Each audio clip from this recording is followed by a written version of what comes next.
사사기서 17장 5절과 6절 우리 한 목소리로 같이 읽겠습니다.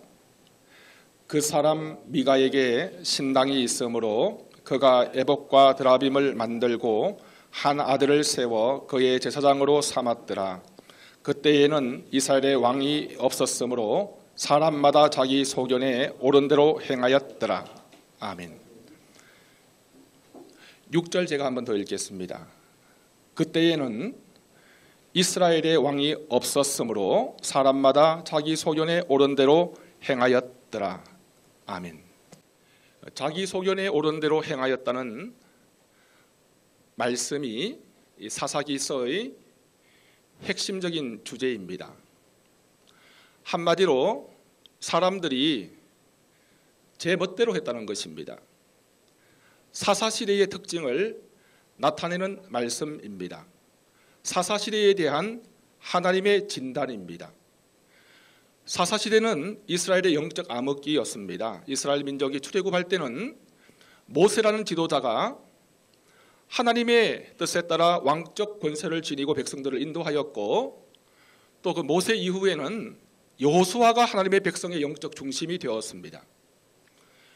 여호수아가 죽은 이후에 이스라엘 백성은 갈팡질팡하였어요. 그래서 하나님의 율법을 망각하고 무시하고 사람들마다 모든 백성이 지도자나 백성이나 제사장이나 또 보통 사람이나 다 자기 소견대로 자기 마음대로 행동했습니다.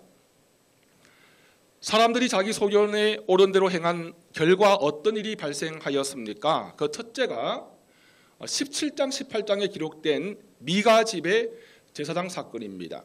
미가라는 사람이 큰 돈을 투자하여 자기 집에 우상을 만들고 자기 집에 신당을 모시고 그리고 자기 아들을 제사장으로 삼았습니다. 신앙의 타락, 종교의 타락입니다. 하나님께서 가장 싫어하시는 우상 숭배를 하였을 뿐만 아니라 자기를 위한 신당을 만들었습니다. 자기를 위한 성소를 세웠습니다. 게다가 자기 아들을 자기 마음대로 제사장으로 삼았습니다. 제사장은 레위기의 율법에 따라서 레위 지파의 자손들이 제사장이 되었고 또 정결하게 구별된 사람으로 세웠습니다. 그리고 제사법에 따라서 하나님의 백성을 위한 성전 제사를 행하며 성전을 섬겼습니다. 그런데 에브라임 지파에 속한 그 사람이 자기 혈통의 사람을 자기의 제사장으로 세운 거예요. 요즘 말로 하면 자기 집에 교회당을 만들고 자기 아들을 목회자로 세웠습니다. 자기를 위한 종교입니다. 이것을 신앙의 사유화라고 합니다. 사적 종교로 전락하는 것이죠. 오늘날의 개인주의 신앙이 이와 동일한 맥락이라고 볼 수 있는 것입니다. 왕이 없으므로 일어난 가장 큰 타락은 종교의 타락이었습니다. 신앙의 변질이었습니다. 하나님 신앙은, 여호와 신앙은 하나님의 백성의 공동체가 더불어 함께 하나님 앞에서 행하는 일인데, 신앙이 부패하고 종교가 자기 이익의 도구가 되었습니다. 사람들이 자기 소견에 옳은 대로 행한 두 번째 결과는 현상은 19장에 일어난 사건입니다. 레위 지파 사건이라고 여러분이 잘 아시는 사건입니다. 제가 그 내용을 상세하게 다 설명할 필요는 없겠지만, 레위 사람이 유다 베들레헴에서 첩을 맞이하였는데 그 첩이 간음을 저지르고 자기 그 집으로 돌아간 사건입니다. 그런데 이 레위인이 이 여자가 집으로 돌아가 버리니까 장인 집에 가서 그 첩을 데리고 돌아오는 길에 어느 집에 머물렀는데, 이 기브아 사람들이 또 그 여자를 집단으로 성폭행하는 사건이 일어났습니다. 도덕적인 타락입니다. 레위인이 첩을 들인 것도, 그 첩이 간음을 행한 것도, 또 성폭행 사건이 공공연하게 일어난 것도 다 성적인 것입니다. 이스라엘 땅의 성적 타락이 극에 달하였음을 보여주는 사례들입니다. 특히 그 동네 불량배들이 마음대로 악행을 행하였습니다. 법도 없고 질서도 없고 양심도 없습니다. 그 여자가 성폭행을 당하고 밤새도록 성폭행 당하고 집 문 앞에까지 기어가서는 결국은 문제방을 잡고 죽었습니다. 사람들이 자기 욕망에 따라 자기 생각에 따라 자기가 옳다고 생각하는 대로 행하면 어떻게 됩니까? 연약한 여인들이나 힘이 없는 사람들이나 사회적인 약자가 희생자가 됩니다. 왕이 없음으로 도덕적 타락이 극심하여지고 악을 제어할 방법이 없어졌습니다. 지금 세계를 떠들썩하게 하였던 그 IS라는 그 이슬람 테러 집단 지구촌을 공포에 몰아넣었습니다. 그런데 이 IS가 어떻게 생겨났는가? 그 이슬람의 어떤 극단적인 사상적인 배경도 있지만 시리아 내전의 틈바구니 속에서 국가의 통치가 미치지 않는 지역을 중심으로 세력을 확장하였습니다. 사사기의 표현을 빌리자면 왕이 없음으로 왕의 통치가 이루어지지 않으므로 그런 잔혹하고 비도덕적인 집단이 성장하게 되는 어떤 배경이 되었다고 볼 수 있는 것입니다.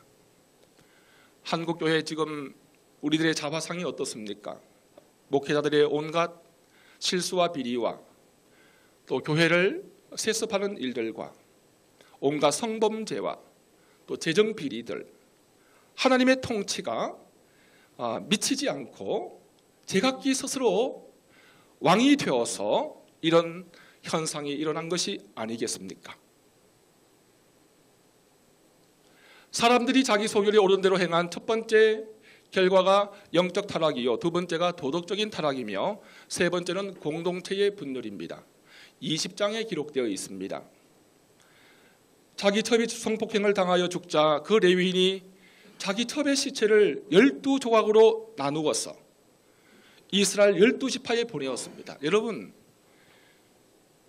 자기 첩이 죽었으면 그 시신을 깊이 애도하고 그리고 또 정성껏 장례를 치르는 것이 마땅한데 잔혹하게 그 시신을 엽기적으로 조각을 내어서 12지파로 보냅니다.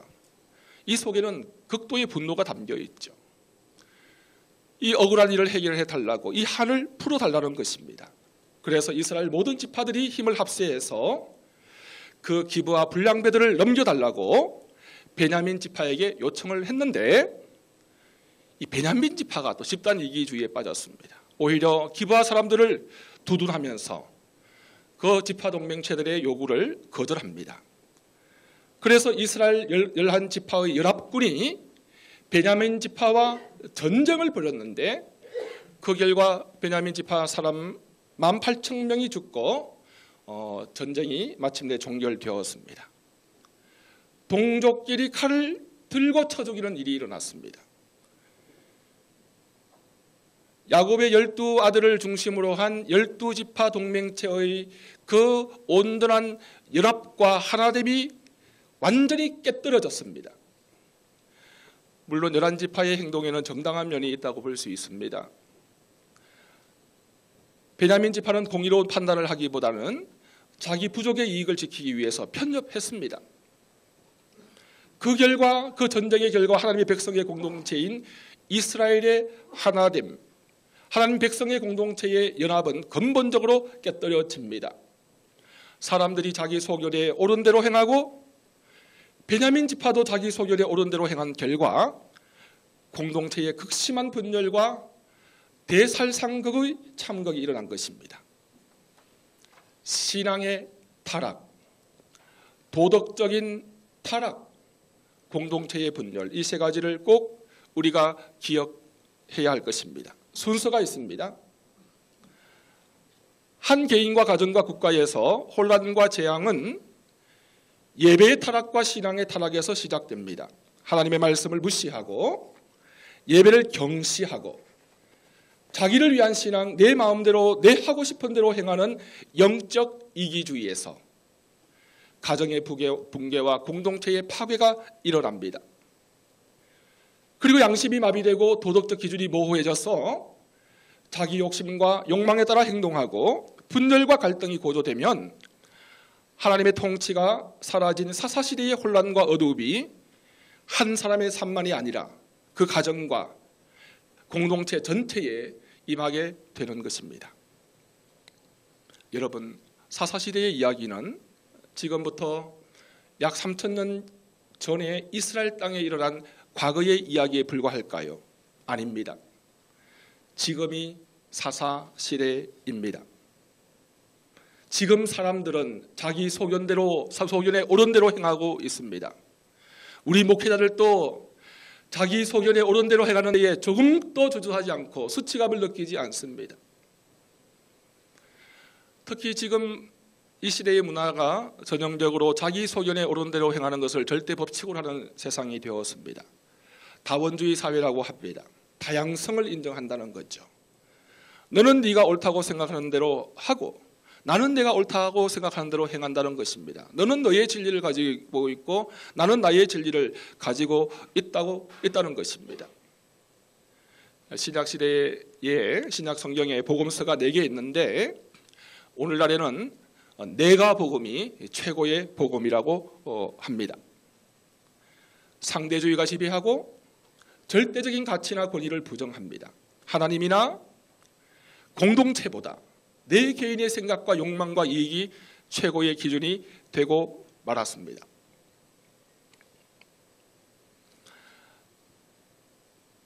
사사시대의 혼란은 이스라엘의 왕이 세워지고 왕의 통치가 시작되면서 서서히 극복되었습니다. AD 1010년에 다윗 왕이 하나님의 율법에 따라 나라를 다스리고 예루살렘 성으로 법궤를 가져와서 온전한 예배를 회복하고 백성 가운데 공동체를 파괴하고 서로를 해치는 죄악과 불법을 제거하기 시작했습니다.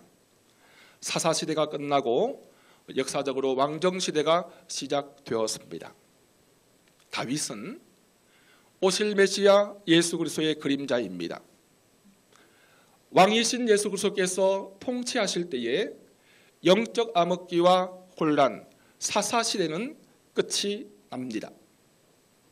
한 사람의 영혼에 예수 그리스도께서 왕으로 자정하셔서 그 삶을 다스리시고 인도하실 때에 선한 목자 되신 주님께서 그 영혼을 지키시고 돌보실 때에 평화가 찾아옵니다. 내 속에 달하는 우상과 자존심이라는 우상과 권력이라는 나의 욕망과 이기주의라는 우상을 제거하고 그리스도의 왕되심을 인정하는 죄자됨을 회복하는 데에 하나님 백성의 공동체의 회복이 달려있는 것입니다. 구약 성경에서 가장 자주 반복되는 고백이 무엇입니까? 하나님이 우리를 통치하신다. 하나님이 우리의 왕이시다라는 고백입니다. 신약 성경에서 결론적으로 고백되는 진리가 무엇입니까? 그리스도는 주님이시다. 그리스도께서 통치하신다는 것입니다.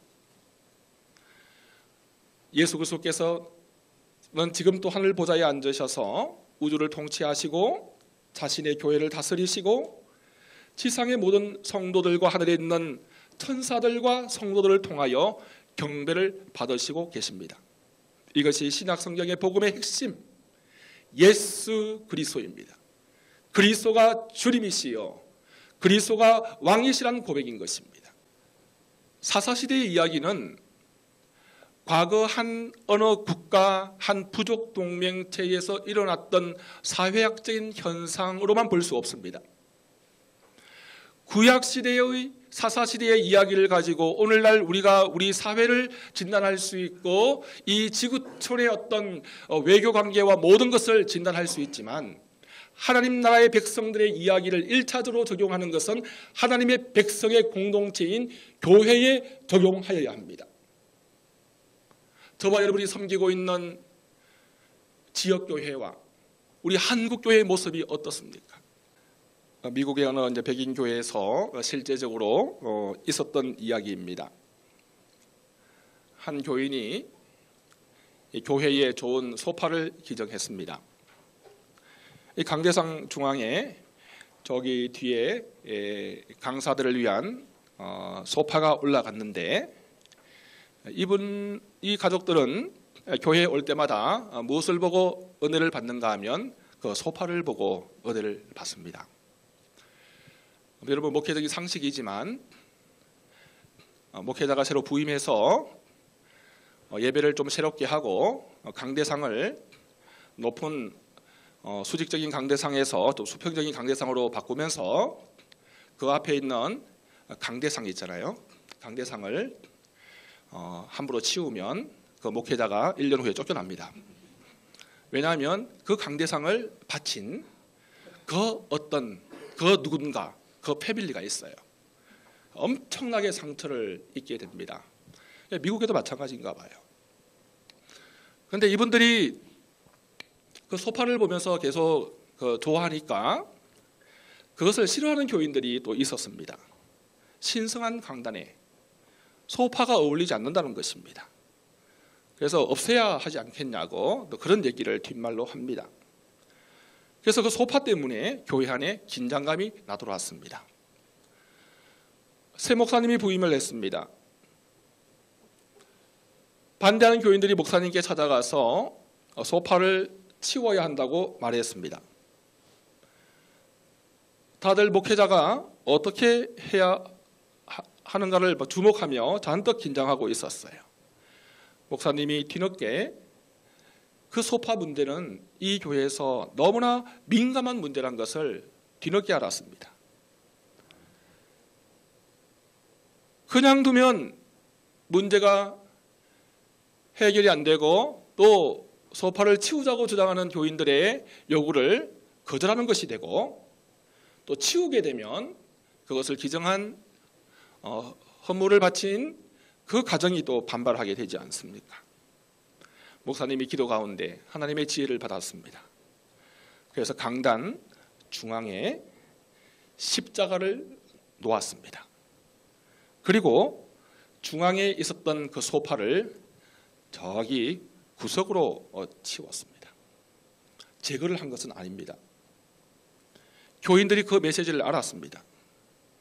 교회의 중심은 십자가여야 한다고, 교회의 중심은 주님이어야 한다고. 그래서 그때부터 그 소파 때문에 발생한 긴장감이 사라졌다고 합니다. 아주 유치한 에피소드처럼 보이지만 여러분, 이런 비본질적인 문제가 주님이 중심되지 않는 공동체에서 늘상 발생하는 문제입니다.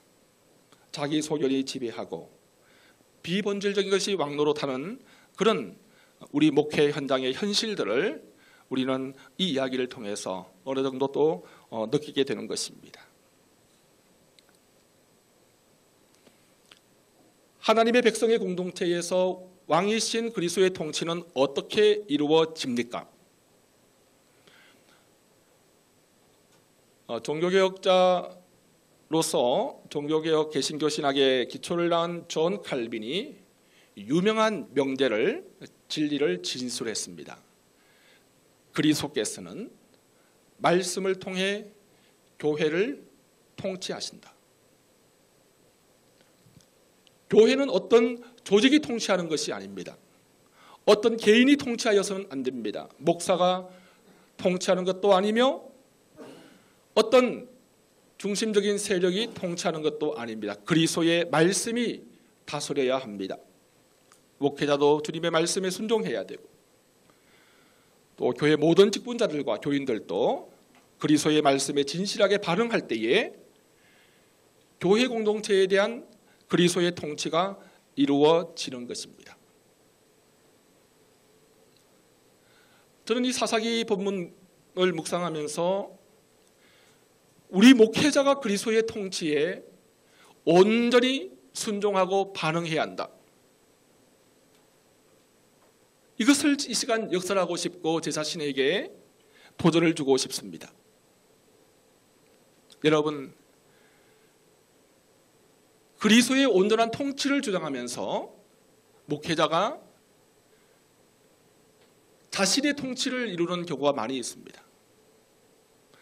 주님께서 말씀을 통하여 통치하신다는 그 근본 원리는 옳지만 그 말씀의 통치를 자신의 통치로 수단으로 삼아서는 안 됩니다. 그야말로 목회자는 정결하고 순수하고 투명한 심령으로 인격적으로 그리스도의 통치에 무릎 꿇지 않을 때에 사사시대의 스토리는 나의 목회 현장 속에서도 그대로 반복될 수 있는 것입니다. 여러분 52헤르츠 고래라는 그런 고래가 있대요. 제가 그 이야기를 텔레비전에서 보았습니다. 고래가 암컷에게 구애를 하기 위해서 수천 킬로미터를 여행을 합니다. 그 오랜 여행 끝에 마침내 암고래를 만나서 소리를 내어서 노래를 부르면서 구애를 합니다. 그런데 암컷이 아무런 반응도 하지 않습니다. 이 수컷이 노래를 잘못 부른 것도 아니고 또 그 수컷이 수컷으로서 매력이 없는 것도 아닙니다. 그 암고래는 12에서 15헤르츠의 소리만 들을 수 있기 때문에 이 수고래가 내는 소리를 듣지 못합니다. 우리는 우리의 주파수를 주님께 맞추어야 합니다.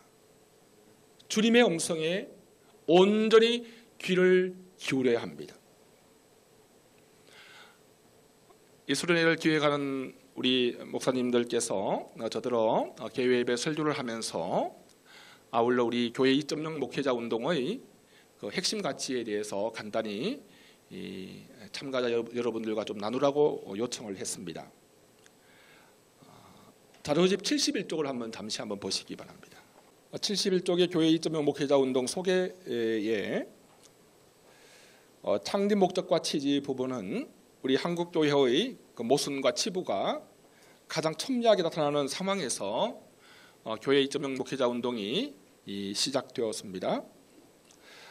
이번에 핵심 가치를 하나님 앞에 고백하는 마음으로 몇 가지로 그 정체성을 표현했습니다. 첫째는 성경적 가치와 둘째는 은사적 직제, 세 번째는 민주적 운영, 네 번째는 교회 개혁, 다섯 번째는 사회적 책임입니다. 지금 한 5년 정도 지났기 때문에 교회 2.0 목회자 운동의 그 실행위원회에서는 이 모든 가치를 그 미셔널 처치의 가치를 중심으로 표현들을 좀 새롭고 신선하게 수정하여 올해 회원총회를 통해서 언약을 갱신하고 다시 고백하고자 지금 준비를 하고 있는 중입니다. 여러분 이 5가지 가치에 대해서 여러분 제가 지금 무슨 특별한 해설을 할 필요가 없다고 생각합니다.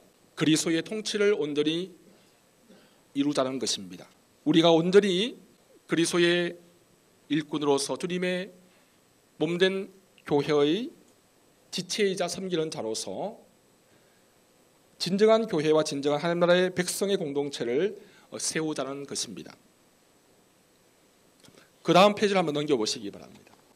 창립선언문, 창립총회를 하면서 고백한 표현들입니다. 좀 넘어갔어요. 73쪽에 교회 본질을 회복하고자 하는 운동으로서 우리 자신을 고백하면서 우리 목회자들은 그동안의 한국교회의 퇴행과 일탈에 동조하고 침묵하였던 죄악에 애통하는 마음으로 회개하며 사랑하는 한국교회가 성경적 원리와 종교개혁의 정신으로 다시 서기 위하여 교회 2.0 목회자 운동을 시작합니다. 교회 2.0 목회자 운동은 운동입니다. 작지만 생명의 흐름이 되기를 소망합니다. 우리는 작은 비유입니다. 우리가 존재함으로 비유적으로 존재함으로 하나님 나라의 가치가 살아있음을 고백하기를 소망합니다. 우리는 작은 소리입니다. 복음을 외치고 진실을 말하는 일에 용기를 내고자 합니다. 우리는 연대적 몸입니다. 그리스도 안에서 모든 목회자들과 동력하여 아름다운 목회적 가치를 나누고 싶습니다. 교회 2.0 목회자 운동이 한국교회 안에서 건강한 교회와 새로운 목회의 작은 씨앗이자 누룩이 되기를 소망하며 다음과 같은 가치를 우리의 목회 현장에서 실천하기를 다짐합니다.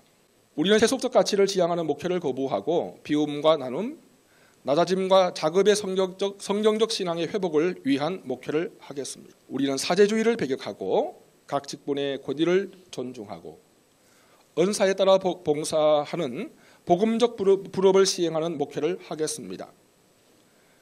우리는 권위주의를 극복하고 목회와 운영을 분리하여 모든 교우들이 참여하는 민주적인 교회 운영을 시행하는 목회를 하겠습니다.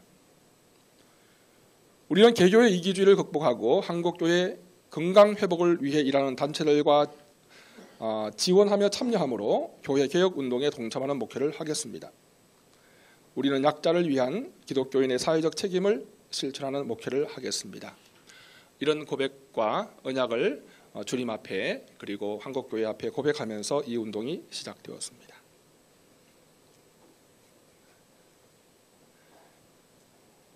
오늘 이 자리에 참여한 사랑하는 동역자 여러분들도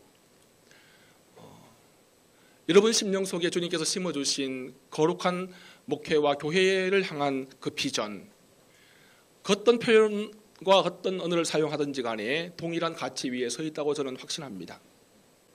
우리의 심령 속에 그리스도를 주님으로 온전히 모셨습니까?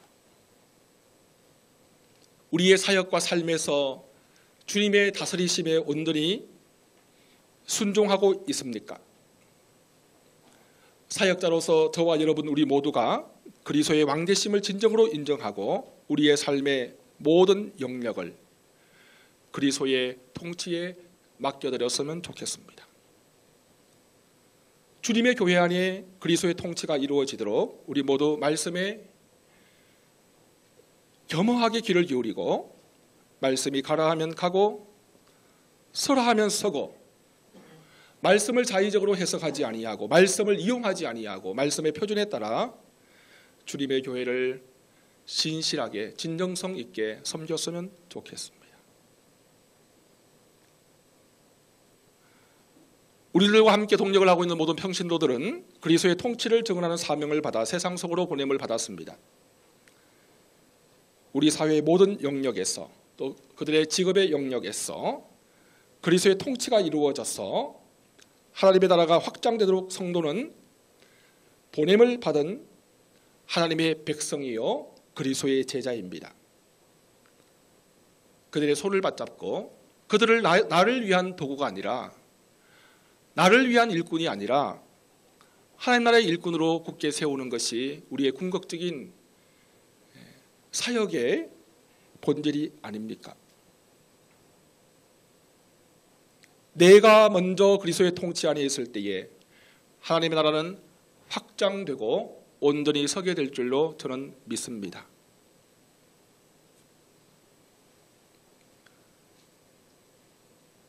이 시간 개회 예배를 시작하면서 저와 여러분 모두가 먼저 나에게 그리스도의 온전한 통치가 이루어지게 하여 주시옵소서라고 기도해야 할 것입니다. 성전된 나의 삶이 하나님 앞에 부끄럽지 않도록 그리스도의 다스리심에 온전히 순복하기를 고백했으면 좋겠습니다.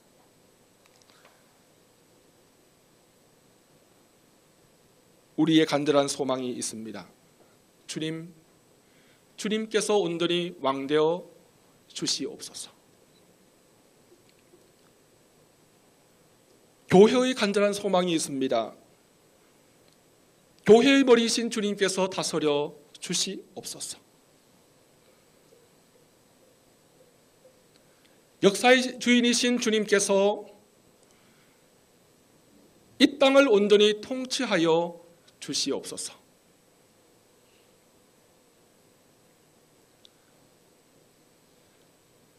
사사기서의 비극이 동일하게 반복되고 있는 이때에 저와 여러분이 부름받은 하나님의 사람으로서 그리스도의 온전한 통치를 고백하며 이를 섬기는 일꾼 될 때에 하나님께서 능력 주시고 도우셔서 통통오는 하나님 나라의 그 밝은 빛이 더욱더 영광스럽게 빛날 줄로 믿습니다.